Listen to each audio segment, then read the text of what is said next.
From New York, where the American stage begins, NBC presents Best Plays with John Chapman.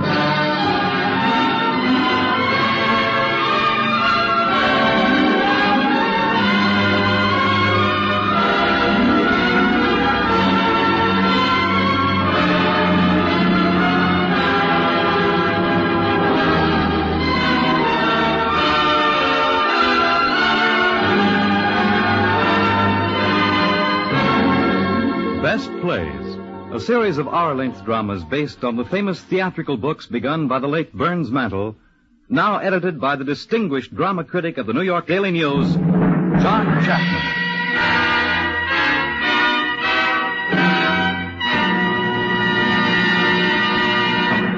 Mr. Chapman. Good evening. For myself, the test of a fine play or a fine performance is a simple one. After I've seen it, do I want to stay up half the night or maybe all the night talking about it? That's just what happened to me on the cold evening of February 3rd, 1938. I was too excited to sleep, for I'd just seen the first performance of Paul Osborn's On Borrowed Time. Here was a beautiful play, brimful of humor and affection. It was one of the best plays of that season, and it's one of the best for you now. Our company has, in the part of Gramps, who just pretends to be an old crosspatch, a character actor perfectly fitted for the part, Parker Fennelly. You remember him from his Snow Village sketches, and he's worked for many years with Fred Allen.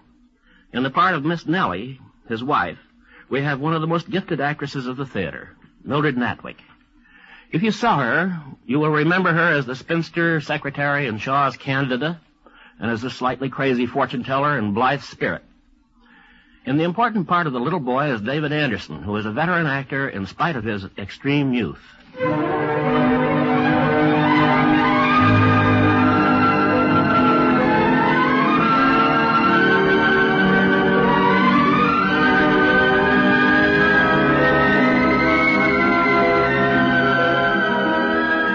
Gramps and Granny Northrop live in a white clapboard house in the middle of town, with their grandson Pud and Pud's parents, Jim and Susan.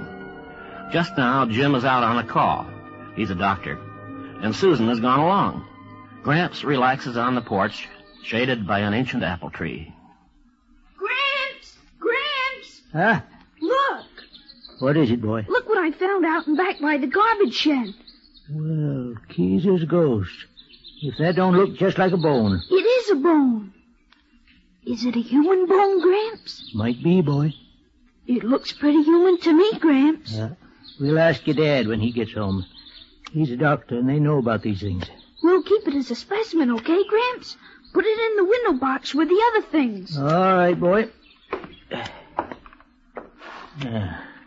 You better not let your granny know that you're using her window box for specimens. That frog is getting kind of old, boy. We'll have to throw him out and get something else. Maybe we could stuff your Aunt Dimitri in there, huh? Aunt Dimitri is a piss-fire. Aunt Dimitri is a piss-fire. Hey there. Where'd you hear that? You said it. Me? You said she was a piss-mire. Well, she is a piss-mire. She's the biggest piss-mire I know. What's a piss-mire? An ant. One of the meanest ants that crawls. Why is Aunt Demetria so mean, Gramps? Born that way. Julia? Oh, perdition. Where's perdition, Gramps? Where the woodbine twineth. Julian! Granny's getting louder. Yeah, 1 second. I'll just fortify myself with a little fire water before we go in. Why do you always fortify yourself, Gramps? Never you mind. Don't you ever touch this stuff, boy. Just give me a taste. No. Please? All right. Teach yourself. Julian Northrop. Oh, was you calling Miss Nellie? I didn't hear you. What are you doing to this boy? That I should live to see the day. I'm just letting him learn things for himself. He mimics everything you do. Hardly has a chance to see his own father. Jim's that busy. First thing you know, Julian, this boy will grow up to be just like you, swearing and smoking and drinking. You'll never draw a breath that ain't full of swearing and smoking. And if you don't change your ways, I'm going to talk to that boy's parents about sending him away to school. At his age? Better than being around you. Demetria knows a school. Dimitri. God, I might have known that old bird stuffer was at the bottom of this.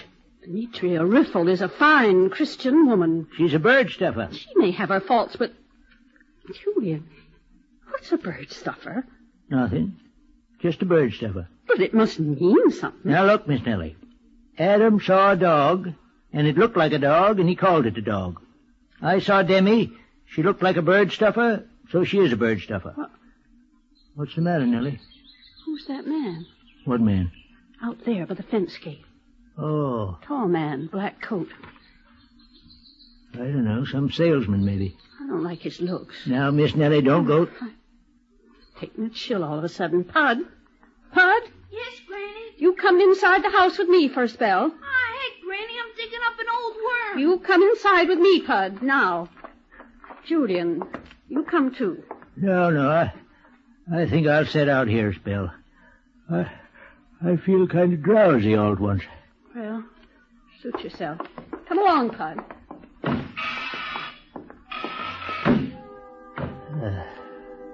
Guess I ain't as young as I figured.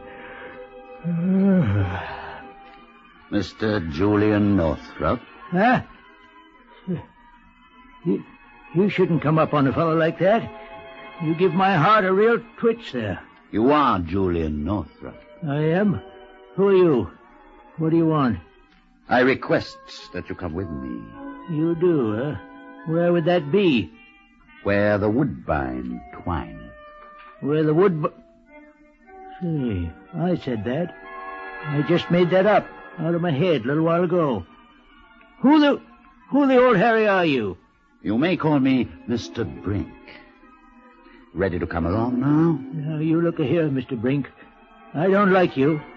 I wouldn't go to a rat fight with you. So now you know. I'm sorry to hear that. And I don't like the way you snuck up here. So get, pack on sail for... You see?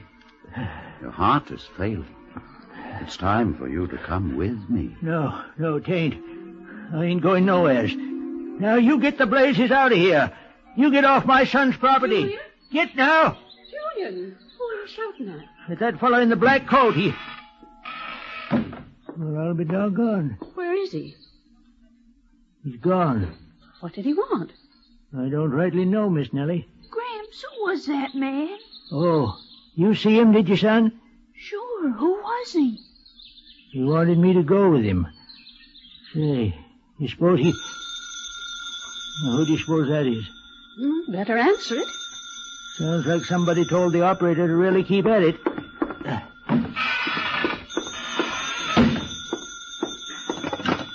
Dr. Northrop's residence? What?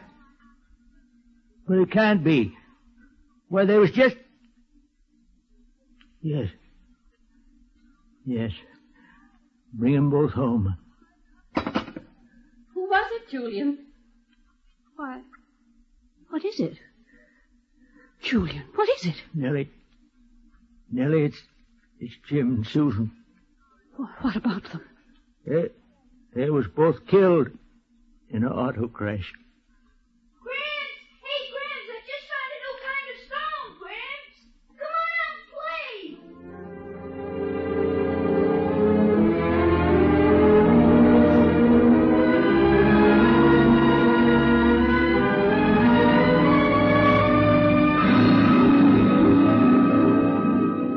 Gramps? What, boy? Why is Granny crying? She's feeling kind of sad, boy. What are you doing, Gramps? Writing a letter, boy. To who? To Reverend Murdoch. He's the one who talked at the cemetery, ain't he, Gramps? Yeah, he's the one. Granny, What, Pud? my papa was a brave man, wasn't he, Granny? Yes, dear. He turned his automobile right off the road so he wouldn't hurt a little boy, just like me. That's right, dear. But I must never forget that my mama and papa were taken from me, and I will never have any others. I'm an orphan. Who told you that drivel? Ain't Demetria? That darned old pissmire. Julian. Telling a boy things like that. The old hellion... Don't swear in front of Pud. I'm going to swear when I'm older. Gramps said I could. Did you say that, Julian? Yes, I said it. Now, let me finish this letter. What's so important about that letter? I'm sending Reverend Murdoch $50. $50? He looked kind of shabby when he was preaching that funeral sermon. I reckon preaching don't pay what it used to. Call it my good deed for this lifetime. Good deeds and leading a Christian life is two different things. I reckon. If you do a good deed and make a wish, it'll come true. What's that nonsense? It's true, Gramps. If you do a good deed and make a wish, the wish will come true. So make a wish, Gramps. All right. Soon as I think of a good one, boy. Who the devil's that? Come in. Why, hello, Demi. I was passing by. I thought I'd stop in. Hello, Julian. Yeah. There's my poor little lamb. Got a kiss for your Aunt Demetria. Why, what's the matter? I've had too much ladies' arms around me lately. Too many arms. Well, I'd like to have none arms around me for a while. Well, that's all right. Poor little Lammy, still thinking of his mama and papa. Oh, leave the boy alone. Julian. There, Lammy. Your Aunt Demetria understands. God has taken... Did you hear me, you old hellion, you? Would you deny the child Christian comfort? Oh, the howling blazes with Christian comfort. Come here, Pud. I hate you. Good boy. Julian, you're a demon. You whited sepulchre. Whited sepulchre, huh? You woman of Babylon. Bismarck. Come on, boy. Let's get out of here before we lose our tempers. Come on. Well, did you hear that? He called me... I know. Revelation 17:5. Don't say it, Demi. Right in front of that sweet boy. I warn you, Nellie. It was bad enough when the boy's parents were alive, but now, with only Julian to teach him, well, he'll be swearing and blaspheming before you know it. I'm as worried as you are, Demi. You can't take care of him by yourselves. Well, we've got young Marcy Giles coming to live with us. She's going to help look after Pud. Did you say Marcy Giles? Moved in this morning. She's downtown buying a few victuals. Why, what's the matter? Well, of course, it's none of my business. What ain't? But if it were my grandson... What about it, Demi? Do you know something about Marcy? I should hope so. Carrying on as brazen as you please. Marcy? And that young Bill Murdoch, Reverend Murdoch's son. Just a moment, Demi. Julian? What? Step inside a minute, Julian. It's important. Me too, Granny? You wait out there. Ah, shucks. You guard that apple tree, Pud. See that nobody steals any apples. Okay? Okay. Now, what is it? It's Marcia. Demi says that she's been carrying on with the Reverend Murdoch's son. Bill Murdoch? Good. He's a nice fella. Are you going to have that kind of woman around, Pud? What kind of woman? Stop your pussyfooting, Demi. What's she done? Kissing. Kissing? Right in the park, like you never saw. Fair to make your blood boil. They carry on like that in public. What do you suppose they do when they're alone? Well, but Demi, if they just kiss... Kissing? Ye gods, that makes me mad. That makes me so dang mad. Julian Northrop, you stop your swearing. Miss Nellie, I'm disappointed in you, listening to her. You're getting to be nothing but an old fool. Julian! Well, I'm sorry, Miss Nellie, but it's true. You can march right out of here. It's a pleasure. And old hellion even makes me fight with Miss Nellie. Did you hear that? He called me an old fool. He said he was disappointed in me.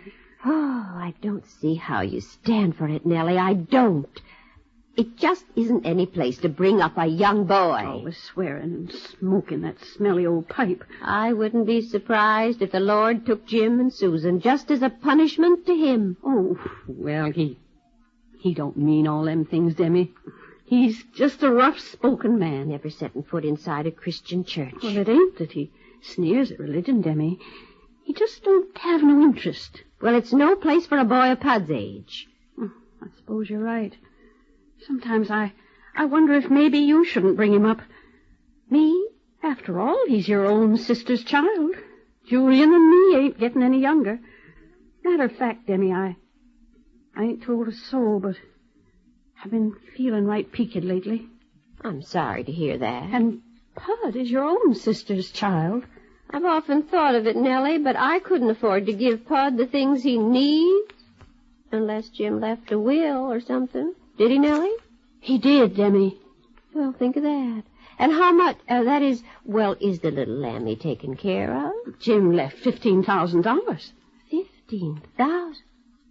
Dear little lammy. Nellie, maybe you're right. About what? Maybe I should adopt Pud.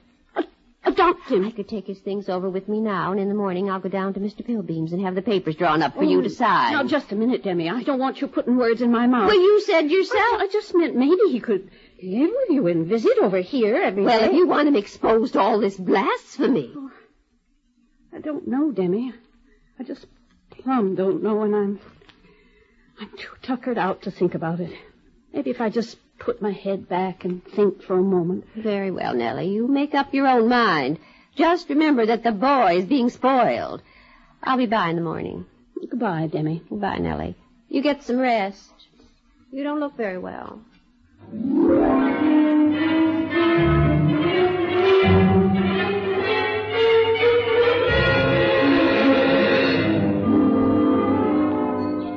She's gone, Gramps. Who? That old piss of my Aunt Demetria. Good. She just passed Marcy coming up the walk, and she didn't even look at her. Well, we'll look at her twice, just to make up for it. Here she comes. Gosh, I sure wish Granny would knit me a sweater with bumps on it the way Marcy's has. Hush, child. You're too young for such talk. Hiya, Marcy. Hello, Bud. Hello, Mr. Northrop. I got the groceries. Marcy, come here. Yes, sir. Don't you know it's a sin for a girl to kiss men in the park? Well, I didn't kiss men. I only kissed one man. Oh, well, that's different. Next time, you bring him up here and kiss him. What? I say you bring Bill Murdoch up here and kiss him. Time we had a little kissing in this house again. How the blazes is Pud going to learn about kissing if he don't never see none? Mr. Northrop. You in love with Bill? We're engaged. I kind of thought so. All right. You'd best take them groceries into Miss Nellie. Mm-hmm. Oh, and Marcy, Yes? fix her a cup of peppermint tea, will you? She's been looking kind of peaky lately. All right, Mr. Northrop.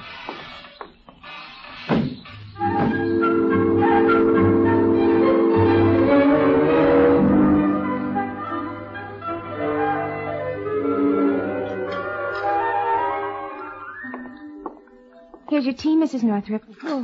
Oh, just set it down, Marcy. Is there anything wrong, Mrs. Northrop? Wrong? Oh, no, there's nothing wrong, Marcy. I'm just kind of tired. I'm going to sleep in a minute as soon as I finish this knitting. Now, let me see. There was something I was supposed to talk to you about. What was it? Well, there, I've forgotten. Couldn't have been very important. Marcy. Yes, Mrs. Northrop? Marcy. You just see that Julian always has his pipe. Will you do that? Oh, yes, Mrs. Northrop. You're a good girl, Marcy. Now go back to whatever you're doing. All right.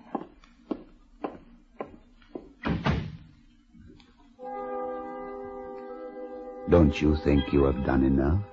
That you, Julian? No, not Julian. Who is it? It's Mr. Brink. You seem rather tired.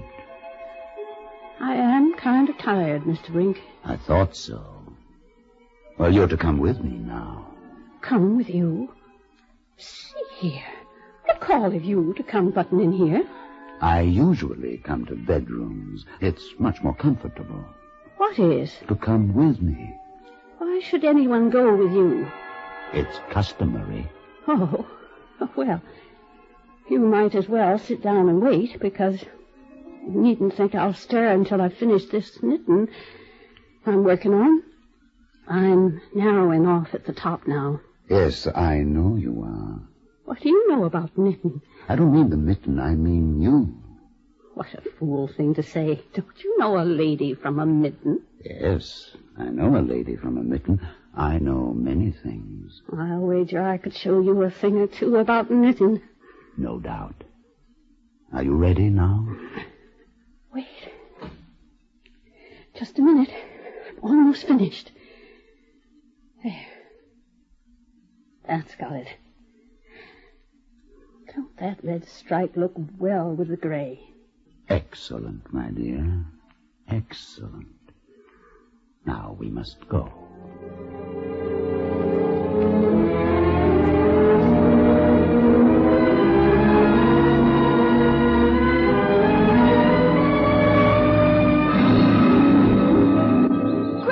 Gramps, look! Look where? The apple tree. Those boys been stealing apples again, Gramps. Oh, so they have. Looks like they got away with it, too. They always get away with it, Gramps. You never catch 'em. Well, now, one of these days, you just wait and see. I don't believe you even try. Oh, don't I, though? I swear, I wish that anybody who climbs that old tree from now on would have to stay up there until I let him down. Gramps, you made a wish. Huh? A wish. You wished that anybody who climbed that tree would have to stay there until you let him down. Yeah, so it did. A lot of good it'll do me. Oh, but it will, Gramps. I bet we catch somebody and keep him there for 100 years. 1,000,000, maybe. You know something? We better start eating some of them apples ourselves before they're all gone. I'll get some. You'll let me down, won't you, Gramps? Well, I reckon so, yeah. Boost me up, Gramps. Okay, boy. Easy now. 1, 2, up you go. Got the apples? I got 'em, Gramps. Yeah. Great big red ones. Now, you know I can't get down until you let me. My Lord and Miss Boopy-Doop, you sure do beat the trolley cars, boy. I wished it, Gramps. Yeah, I reckon they did, boy. Well, in that case, I'm liable to keep you up there all week, maybe 100 years. But you said I could come down before, Gramps. Yeah, I changed my mind. Matter of fact, I might leave you there while I go down to Millball Park to pick up another frog for our collection. Then I'm coming down. Oh, but you can't, boy, 'cause you're under my magic spell. Gramps! Huh? I can't let loose. No, of course you can't. You can't go breaking my spells like that. But honest, I can't, Gramps. That's what I said. Let me down, Gramps. Let me down, please. My arms is tired. Gramps! Gramps, let me go. Gramps! Gramps! No, you're stuck now. Oh, what's the matter, boy? Gramps, please, I really can't. All right, come down. I break the spell. I couldn't let go honest. I thought you was just fooling. I was fooling at first. Then my hands wouldn't move. Doggone, boy. If I don't believe you really thought that tree could hold you. Well, come along. Let's go inside and see if Master's got lunch ready yet. Gramps. What? There's that man again. What man? The one in the black coat. He's just going down the walk. Oh, sure it is. He must have come out of the side door of the house. What's the matter, Gramps? I don't know, boy. I got a sudden sort of a chill. Come on, we best go in and make sure Miss Nellie's all right. Miss Nellie? Miss Nellie? Here comes Marcy downstairs. Come quick. What is it? It's Miss Nellie. What's wrong? I'm not sure, but I think She's what? She's what? Speak up, girl. I think she's dead.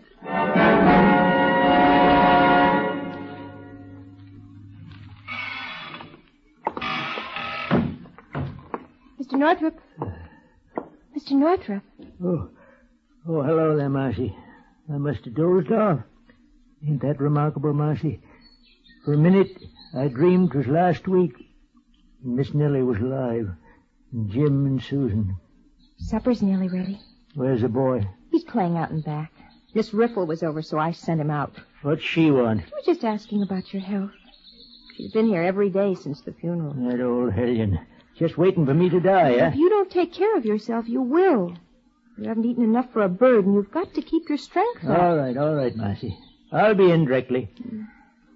Bud seems kind of lonesome lately, don't he? Well, when you don't eat, he hardly touches a mouthful either, you know. That's what Miss Nellie used to say. Julian, she'd say, that boy mimics everything you do. He does, too. Marcy, it's that Brink fella. Brink? He was here, Marcy. He come for her. Who's Brink? I reckon you didn't see him. I don't know anybody by that name. If only I'd got upstairs a little sooner. Oh, you couldn't have known. We had words. She died before I could take him back and say I was sorry. She understood. No. She died and she didn't forgive me. She did. She would have forgiven you anything. Gramps? Oh, hello, Pud. Oh, well, I guess I better set the table. Can I sit here on the porch with you for a while, Gramps? What makes you think you have to ask? I don't know, Gramps. You seem so peculiar lately. Well, I'm getting over that. We're going to have supper together. I'm not hungry. Oh, got to eat, boy. Got to keep up our strength. You see, there's only you and me now. Only me and you, boy. I figure we got to stick together, huh? You're dang right, Gramps. Shouldn't cuss, boy. Why not? You do. Well, I shouldn't either. Your granny didn't like it. We got to turn over a new leaf, Bud. What for? So your Aunt Dimitri won't keep saying I'm bad for you. Won't keep trying to get you away from me. We'll kill her and we'll put her in the ground. We'll lower the coffin and we'll say ashes to ashes dust. Boy, Gramps, what's the matter? Marcy, come quick. Gramps is sick. Mr. Northrop, what is it? Nothing. Just a little spell. It'll pass. Oh. I reckon I ain't used to not smoking. Oh, would you like your pipe? No, I'd best not. Miss Nellie didn't like me to smoke. Nonsense. She told me I was always to keep your pipe filled. What? When? Just before she died. I took her up a cup of tea and she caught my hand and she said, now wait a minute, I'll remember her exact words. She said, Marcy, you see that Julian always has his pipe. Marcy, you ain't making this up to make me feel good. I couldn't do that. No, you couldn't. Give me the pipe, girl. Right here. Well, now. Tastes good, Gramps? Better than anything, boy. I'll go in and finish supper. Will you be all right? Fine. Gramps. What is it, boy? Look, coming up the walk. What is it? It's that man. That man in the black coat. Is it, boy? Gramps, why is your hand wiggling so when you hold your pipe? Nothing, boy. I reckon I ain't been keeping up my strength like I should. He's coming, Gramps. He's coming right up to the porch. Good evening.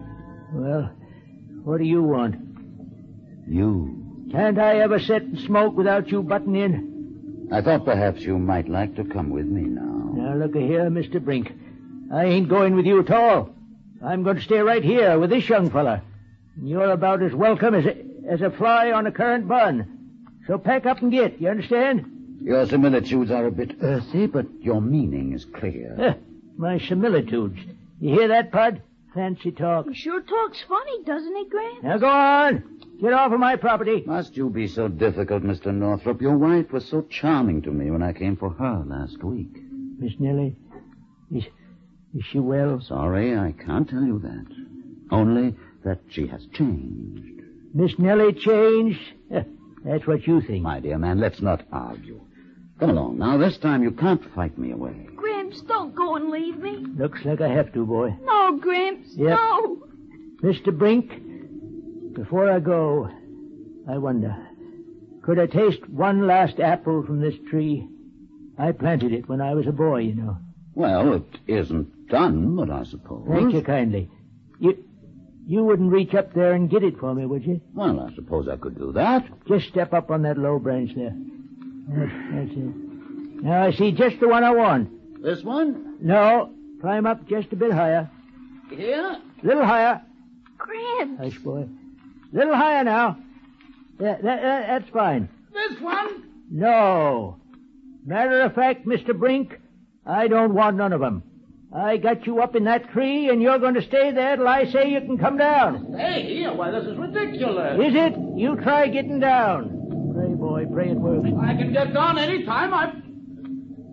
I seem to be stuck. Try to shake loose. I certainly shall, Mr. Northland. Gramps, it worked. He's stuck. Look how he's shaking it. You got him, Gramps. You got him. By golly, boy, I believe we have. I do believe we have.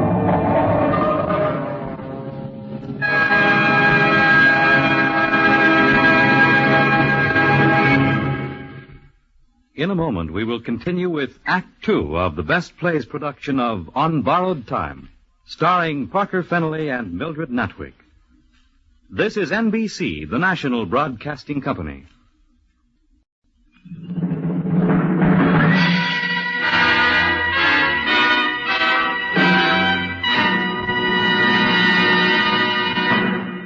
We return now to the Best Plays production of On Borrowed Time, starring Parker Fennelly and Mildred Natwick. Now, here again is John Chapman. The modern theater is called realistic or naturalistic, and so it is most of the time. But at almost any season, you'll find plays that go venturing off into some world of imagination, of fancy, like the one we're hearing now. This season, we have Helen Hayes on Broadway and Mary Chase's delightful fantasy, Mrs. McThing.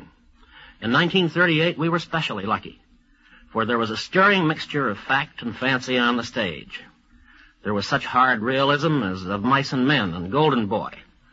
But there also were worlds of make-believe to discover in Thornton Wilder's Our Town, Maxwell Anderson's The Star Wagon, Alfred Lunt and Lynn Fontanne having fun with the legendary Greek gods in Amphitryon 38. And, of course, there was On Borrowed Time, where a little boy has death himself held powerless in an apple tree. Act 2 is ready, so let's listen now to what happens.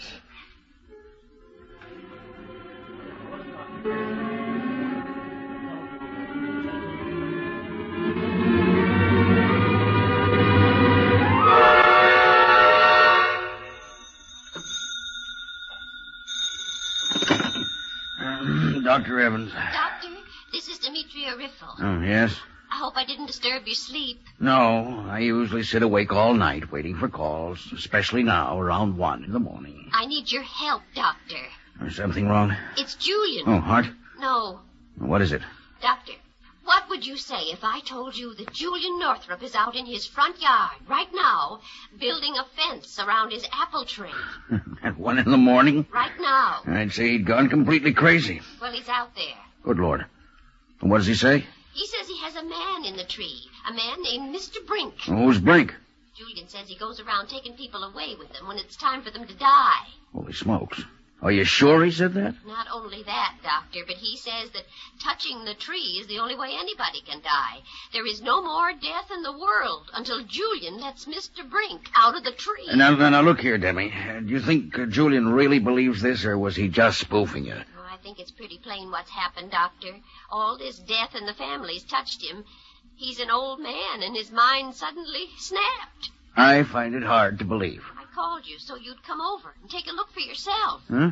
Now, look, couldn't we make it in the morning? Dr. Evans, my nephew Pud is living in that house. If Julian is insane, I intend to get the boy away from him before something terrible happens. Well, I'm not a psychiatrist, Miss Demetria, but I'll go over there. If I think Julian's out of his head, we'll get a court order and get the boy away. You meet me there in, say, 15 minutes.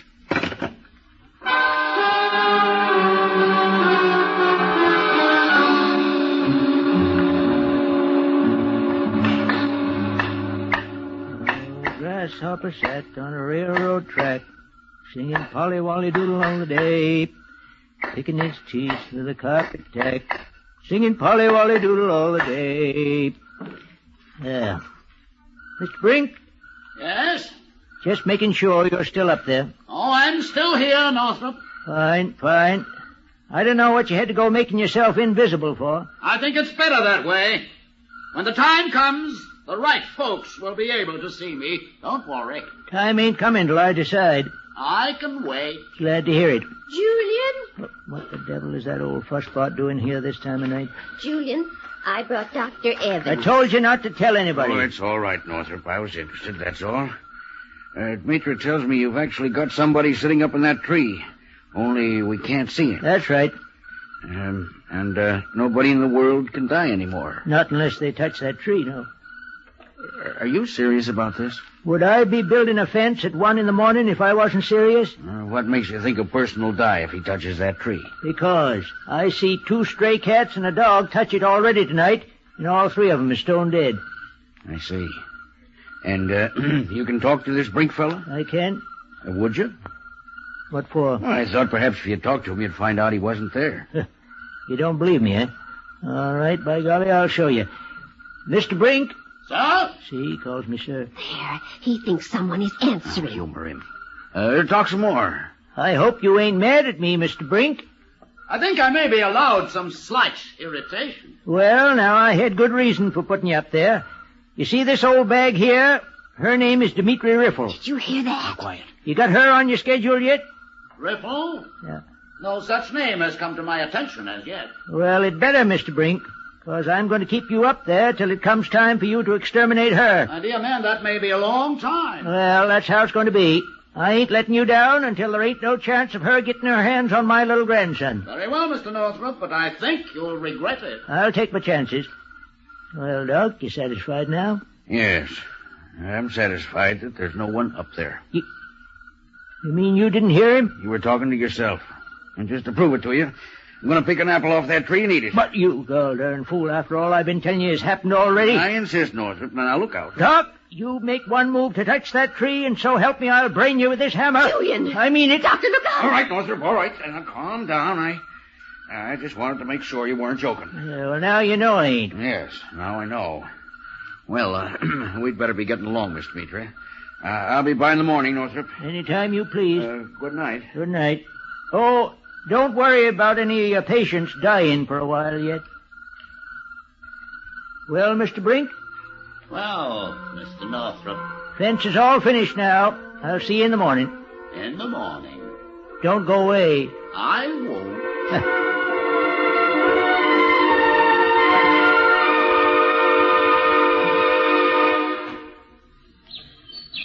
Oh, the king of Masonia wore a crown upon his seat. How's that? The king of Masonia wore his crown on his seat. You don't say. What'd you do to your finger? I heard it when I was helping put away the tools this morning.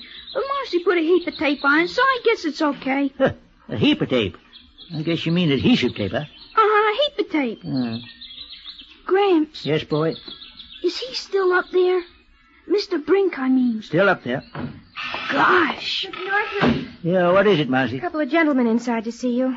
Gentlemen, see me? Dr. Evans and some other man, I don't know. They came around the side. I'll be right in. You stay out here, Bud. Don't go near that tree, do you hear? Okay, Gramps. Well, morning, Doc. Northrop, this is Mr. Grimes. Pleased to meet you. Likewise. I was telling Mr. Grimes about your tree. Oh, I reckon you don't believe that he's up there either, Mr. Grimes. Oh, sure, I believe it. I was just going to ask you to come along with me and meet a fellow at my place who wants to hear about it. Oh, well, it's this way, Mr. Grimes. I don't want any more people knowing about this. You see, I want... Northrop, there's no point in beating around the bush. I've got a court order here to take you to an insane asylum. I want... Now, it's What? this way, Northrop. Demi put you up to this so she can get the boy. There's no use fighting it, Northrop. Listen, there ain't nothing wrong with me. Now, are you coming along like a good fellow, or do I have to put a straitjacket on you? You'd do that, would you? Unless you're a good fellow. Well, I reckon I might as well go along peaceful then. That's a good fellow. Of course, I can't go without my badge. What badge? My veteran's badge. If I'm going to march up to that bug house, it's right in the desk drawer. I'll get it. Now, Northrop. It's all right, Doctor. You got to know how to handle them. That's it. Here it is, right here. Now then. Northrop, put down that gun. Hold still. Put it down. You know, you got to humor a crazy person. If you don't humor me, it's liable to drive me plumb wild. Now, be reasonable, Northrop. That's just what I'm going to do. I ain't going to no bug house. And I ain't letting that old she-cat get Pud. But I see I got to prove that what I've been saying in reference to a certain Mr. Brink ain't no poppycock. You won't get away with this. Maybe not. You got your medicine satchel, Doc? Yes, I have it. You maybe got some poison in there? Enough, say, to kill a fly? Poison? Well, of course, but... Good. I'm making a bargain with you, then. And you'd best take it, too, because otherwise I'm just liable to go wild as all get out. What's the bargain? Doc, you take the worst poison you got in that bag and put it in a tumbler. I'll catch a fly and put him in the poison. If that fly dies, I'll give myself up. But if he lives, you swear I'm sane, huh? That's fair enough. Can you trust him? I think so, Mr. Grimes. Now, don't worry. I know darn well I can kill a fly. No, you can't, Doc. Northrop, if I can't kill a fly, I'll quit medicine. Pour it out. Okay. Okay. Mr. Grimes, you get a fly. There's one on the window pane. Okay. There. Got him? Right here. I'm dropping in this tumbler. You, got poison enough? There's enough poison in this glass to kill a team of horses. Okay. He's in. Mm-hmm. He ain't much of a swimmer, is he? How long you been practicing medicine, Doc? 51 years, and I can still kill a fly. Well, you live and learn. Take him up and put him on the table. Looks kind of sick, don't he? Never saw anything better than that fly, Northrop. Wait a minute. Give him a chance. Well, Doc? He's dead. You can see for yourself. Well, you've lost, Northrop. Now, come along, nice and peaceful. Now, stick by the bargain, Northrop. Looks like something's gone wrong. I'll take the gun. Wait a minute. He moved. What? That dang fly just moved. Impossible. Look for yourself. He's drunk as a lord, but by gracious, he's moving right across that table. God, you didn't give him enough poison. I gave him enough for 1,000,000 flies. Now do you believe what I've been telling you about Mr. Brink? To heck with that. You put down that gun, Northrop. You're coming with me. Hey. I don't know what kind of trick this is, but I'm not falling for it. Grimes, you promised. I came to get him, and I'm going to do it. So you still don't believe it, eh? Put it down. And you ain't going to keep your word. Well, by God, there's another way of proving it. Doc, if a man was shot right smack in the belly, he'd die, wouldn't he? Northrop, don't do it. You crazy fool. Okay, Mr. Grimes. You're an experiment now. Grimes, look out.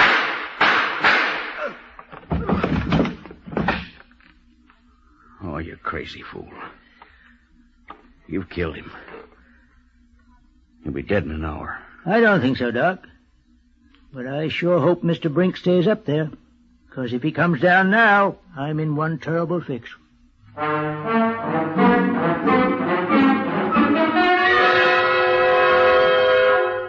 Mr. Northrop, What is it, Marcy? Dr. Evans is back. Where? Out by the apple tree. He's got Sheriff Tilbeam with him. The sheriff? Mm-hmm. Holy consternation. You don't suppose Mr. Grimes up and died? I don't think so, but the two of them are acting kind of peculiar. How's that? They've got a fishing pole, and they're fishing through that fence you built around the apple tree. Concerned fools. Let me get out there. What the tarnation is the matter with you two? Oh, hello, Northrop. Better reel in, Sheriff. Okay, Doc. Dead? Dead as a doornail. It makes 3 mice we've killed by just touching them against the tree. Well, of course. Didn't I tell you? Maybe the tree's poisoned. That doesn't explain why Grimes is still alive. He should have died 3 hours ago. You see, Doc? Yeah, I see. Northrop, you can feel right proud of yourself. What do you mean? There's a man in my hospital who's been suffering for years, in constant pain. I'm sorry to hear that. Day before yesterday, I decided to operate on him. The operation was a failure. He's in more pain than he ever was. I expect the best thing would be death. Well, I'm sorry, Doc. Then there's that nice old lady in 2C, Mrs. Trenner. The one that used to keep all the dogs? That's right. I forgot all about her. Everybody has. She's been in that bed for 6 years with only one idea. To die as soon as possible. This is just happening in one small hospital in a small town. In Gainesville, they have 2 hospitals. There are thousands in the world. And they're full of people just like that. Now, Doc, Sheriff, I'm right sorry for them people. But if you're trying to get me to let Mr. Brink out of this tree, you're on the wrong track. Think about it for a minute. No more death. Nobody died last night. Nobody's going to die tonight or tomorrow. I don't give a hoot. Brink is up there, and he's going to stay there. Okay, Northrop. We're going. Oh, by the way, did you ever see a man 100 years old? What are you driving at? By the time Bud's a young man, you'll be about that age. Say, if I ever get like that, I'd let Mr. Brink come and get me. I ain't ever going to be no nuisance to Pud. Okay, Northrop. But I warn you, I'm going to do everything I can to make you take him down today. And so is the sheriff. Right. And, I thank you for not letting me eat that apple. You can have one now if you want it. I think you'll regret that I didn't eat it before I'm finished. Oh, come on, Sheriff. Mr. Brink, Yes? if I let you come down, I'm the first to go, eh? That's correct, Mr. Northrop. Do you think what Doc said is right?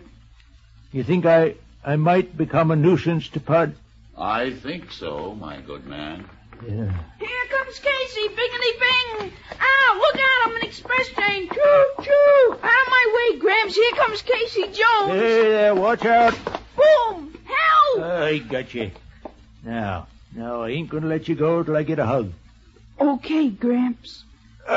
Do you love me, boy? I love you, Gramps. Better than Casey Jones, anyway.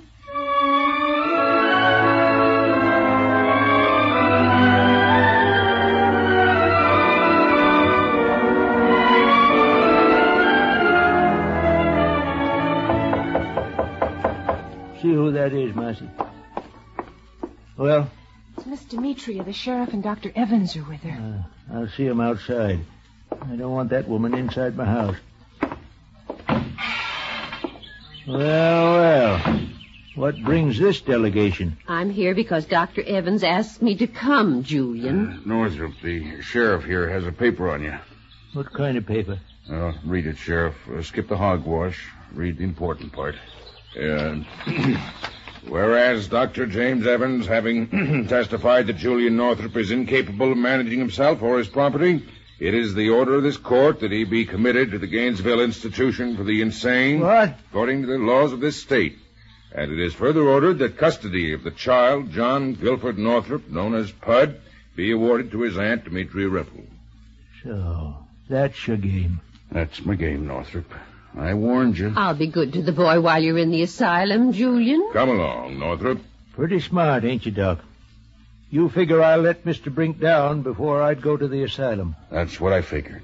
Well, you just figure wrong. Because I've just about decided that I ain't so good for Pud anyways. Now, if you'll give me a minute with the boy, I'll come along with you. No tricks now. I just want to talk to him. I'll be out in a minute. I don't know. Let him go in, Sheriff. Okay, Doc. Pud? What's up, Gramps? Sit down here, boy. Sure, Gramps. What's the matter? Pud, I'm going away. Going away? But where? Where the woodbine twineth, or thereabouts. But why? Well, Pud, you see, I'm getting to be a pretty old man now, and I'm kind of tired. Let's lie down and rest then, Gramps. It ain't quite that simple, boy. I'll go with you. No matter where it is, I'll go with you, Gramps. No, you can't go with me. But I want to. I love you, Gramps. Don't go away. You shouldn't love me that much, boy. You see, Pud, I've been thinking things over. Maybe it ain't such a good thing you're living with me anymore. Oh, Gramps. And you know, maybe your Aunt Demetri, she ain't as much of a pissmire as we thought she was. Gramps. No, sir. Maybe if you was to go and live with her... What's the matter, boy? Why are you pulling away from me like that? Don't you love me anymore, Gramps? Of course I do. It's just that I got to go away. But I'll go with you. No, you can't, boy. Please, Gramps, No, please. no. Then I don't love you anymore. I don't. I'm going away from here. I'm going far away. Pud! Oh.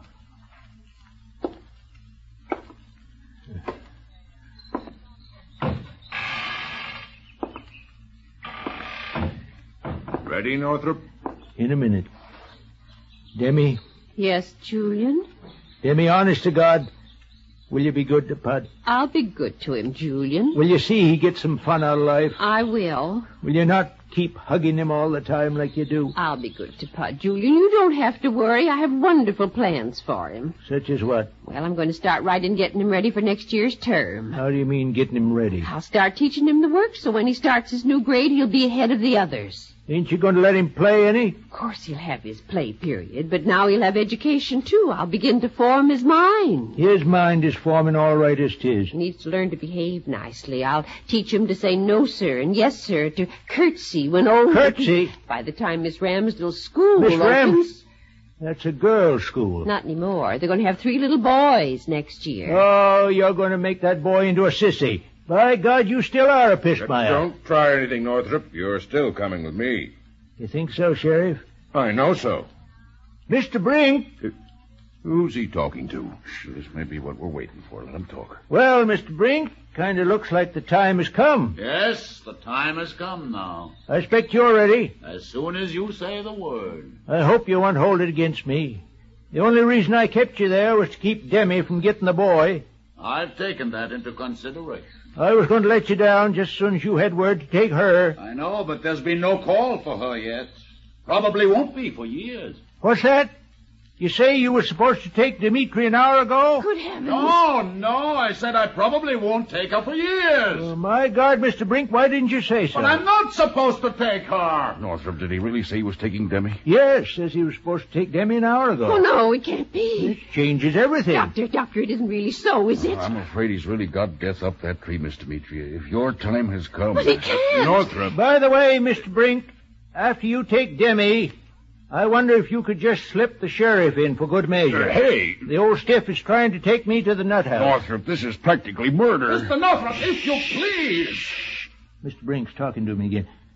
Yes, Mr. Brink? This is the wildest absurdity I've ever heard. You know perfectly well I have no authority to take these people. You say you'll take the sheriff, too. Well, I appreciate that, Mr. Brink. Julian! Mr. Brink's awful angry. Northrop, when I get down from this tree, so help me. Well, goodbye, Doc. Demi, Sheriff, you'd best line up now. Come on, line up, everybody. Here we go. Off to glory. Stop him. Somebody stop him. Hold on, Northrop. For God's sake, hold on a second. Northrop, stop it. Stop it. We'll do anything you want us to. I'll tear up the court order. Look. There. Good. And you, Demi, will you keep your hands off the boy? I will, Julian, I will. And keep the howling blue blazes away from me, too? You promise? I will. I'll keep the howling blue blazes away from you, too. All right, Mr. Brink. Anybody else tries to make me let you down, you take them, too. I will not. Thank you very much, sir. Now, you three vultures, you get out of here. I'm going to stay and take care of Pud. And I don't care if the whole world goes to blazes. Go on now, go on. Good riddance. Well, that's done. Marcy? Marcy? Yes, Mr. Northrop? You seen Pud? No, he ran off when I called to him. I hurt his feelings too much, I reckon. Well, you run over to Jimmy's house, see if he's there. I'll look around back. Mr. Brink, you stay right there. Poor man. What's that you say? I said, poor man. I don't know what you mean by that, but I don't like the way you said it. Pud! Pud, where are you? Where are you, Pud?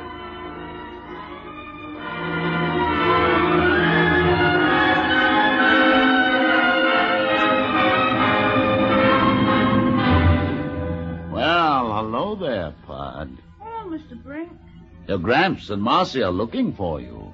I don't care. What's the matter? They don't love me anymore. What are you going to do? Run away? Well, you're not big enough to run away, my little man. I am so, and I'm not your little man. I'll spit in your eye. I'm afraid you couldn't reach I me. could, too, and I could climb up on that fence. You'd be I afraid. would not, you big squasher hopper shoppers. I see you can make up words, I too. can do anything. Except climb this fence. I could do it with one hand. Let's see. All right. You'll never get up on that side. Better come around here. It's much easier. Ouch! What happened? I scratched my hand on the fence. I have to get some heat tape. Baby calf, afraid of a little scratch. Who's a baby calf? I'll show you. First, one foot up here, then... Splendid. Come on now. Just a little more. Get one leg over. There. You're up. Gosh, I can see far from up here. Can you see me now, Pud? Yes. Gee, why do you make your voice so whispery, Mr. Brink? Do you like it? Yes. Good. Look at me. Gee, you've got funny eyes, Mr. Brink. They make me dizzy. You've got ghost eyes. Look at me again. That's right. Keep on looking at me. Now, give me your hand. Lean forward. A little more. A little more. Now. I'm falling! Brink!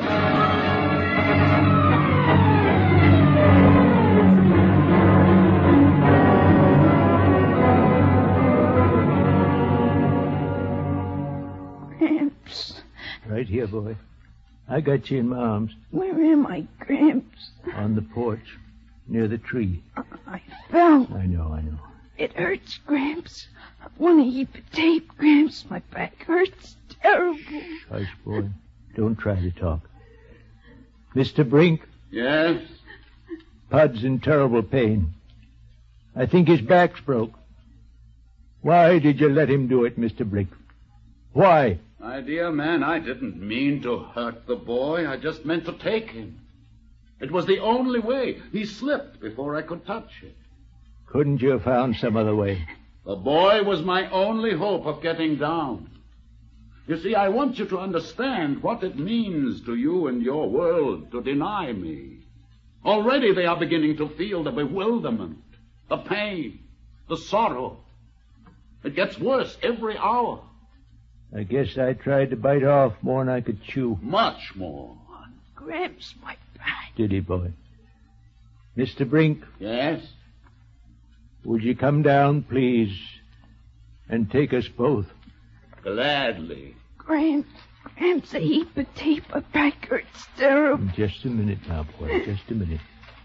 You down yet, Mr. Brink? Just 1 second. There. Now, I'll just touch you. No, first you, Mr. Northrop.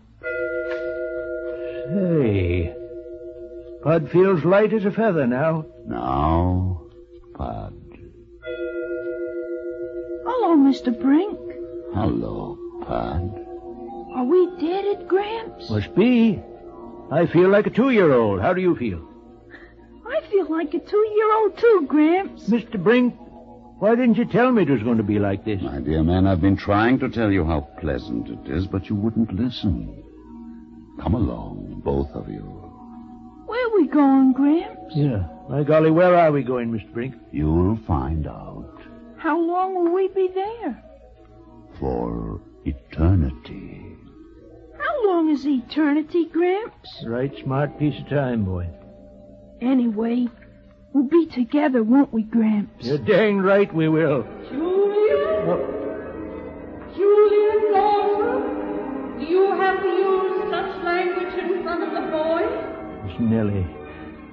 Mr. Brink, I thought you said she'd changed.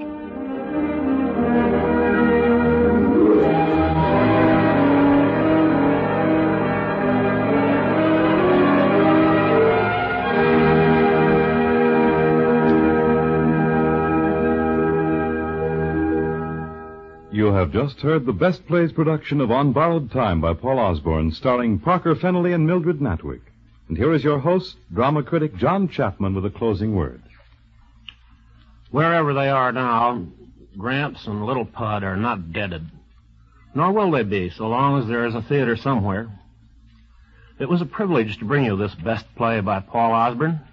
And I might add that Mr. Osborn has another success on Broadway right now, Point of No Return.